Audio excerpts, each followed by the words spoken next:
नमस्कार दोस्तों, आरडी मंथन में आपका स्वागत है। क्या होती है जेपीसी जिसकी मांग पर अड़ा है विपक्ष? कब कब गठित की गई यह समिति, जाने सभी सवालों के जवाब। जेपीसी संसद की वह समिति होती है जिसमें सभी पार्टियों की बराबर भागीदारी होती है। जेपीसी को यह अधिकार मिला होता है कि वह किसी भी व्यक्ति या संस्था किसी भी उस पक्ष को बुला सकती है और उससे पूछताछ कर सकती है जिसको लेकर उसका गठन हुआ है। शॉर्ट सेलर हिडनबर्ग की रिपोर्ट आने के बाद उद्योगपति गौतम अडानी लगातार विवादों में है। अडानी की संपत्ति आधी से भी कम हो गई है। हर रोज अडानी समूह के शेयर्स में गिरावट हो रही है। उधर देश की मुख्य विपक्षी कांग्रेस समेत 13 विपक्षी दल इसे घोटाला बताकर संयुक्त संसदीय समिति यानी जेपीसी जांच की मांग पर अड़े हैं। संसद के मौजूदा बजट सत्र में इस मांग पर लगातार हंगामा हो रहा है। हालांकि सरकार ने जेपीसी की मांग पर अभी तक कोई कदम नहीं उठाया है। ऐसे में सवाल उठता है कि जेपीसी क्या होती है जिसकी मांग विपक्ष संसद में कर रहा है। इसका गठन कब किया गया, जेपीसी का गठन कब हुआ? दरअसल संसद के पास कई तरह के काम होते हैं और इन्हें निपटाने के लिए सीमित समय होता है। संसद का बहुत सा काम सदनों की समितियों द्वारा निपटाया जाता है जिन्हें संसदीय समिति कहते हैं। संसदीय समितियां दो प्रकार की होती हैं, स्थायी समितियां और तदर्थ समितियां। तदर्थ समितियां किसी खास उद्देश्य के लिए नियुक्त की जाती हैं और जब वो अपना काम समाप्त कर लेती हैं तथा अपना प्रतिवेदन प्रस्तुत कर देती हैं तब उनका अस्तित्व समाप्त हो जाता है। प्रमुख तदर्थ समितियों में एक अहम समिति होती है संयुक्त संसदीय समिति यानी जेपीसी। जेपीसी क्या होती है?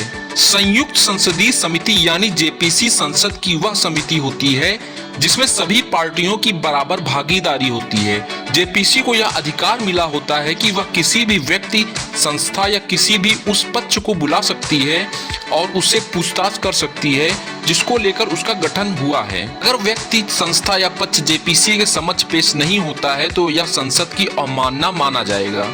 इसके बाद जेपीसी संबंधित व्यक्ति या संस्था इस बाबत लिखित या मौखिक जवाब या फिर दोनों मांग कर सकती है। जेपीसी की शक्तियां: संसदीय समितियों की कार्यवाही गोपनीय होती है, लेकिन प्रतिभूति और बैंकिंग लेन देन में अनियमितताओं के मामले में एक अपवाद है।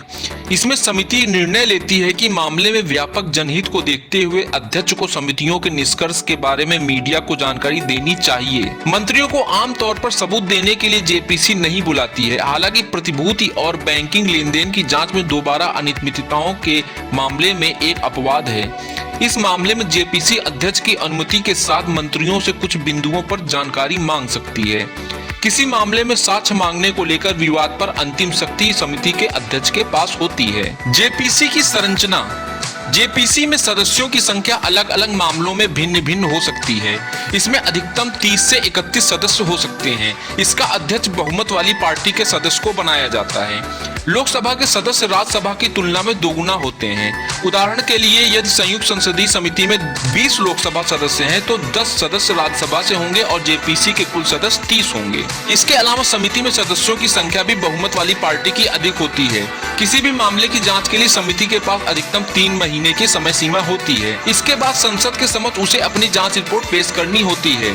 संसदीय इतिहास पर नजर डालें तो अलग अलग मामलों को लेकर कुल 8 बार जेपीसी का गठन किया जा चुका है। इसका गठन कब होता है?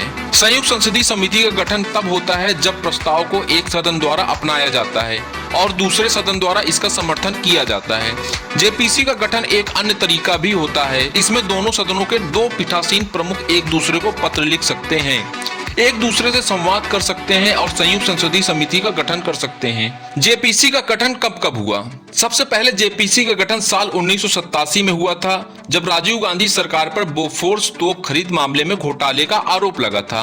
दूसरी बार जेपीसी का गठन साल 1992 में हुआ था जब पीवी नरसिम्हा राव की सरकार पर सुरक्षा एवं बैंकिंग लेन देन में अनियमितताओं का आरोप लगा। तीसरी बार साल 2001 में स्टॉक मार्केट घोटाले को लेकर जेपीसी का गठन हुआ था।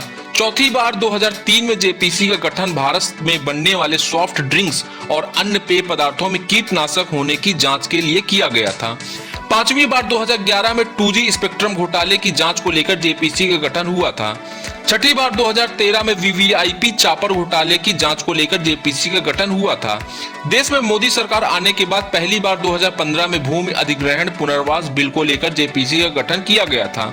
साल 2016 में 8वीं और आखिरी बार एनसीआर मुद्दे को लेकर जेपीसी का गठन हुआ था। जेपीसी के मुद्दे पर आपकी क्या राय है, कमेंट करके जरूर बताएं। धन्यवाद।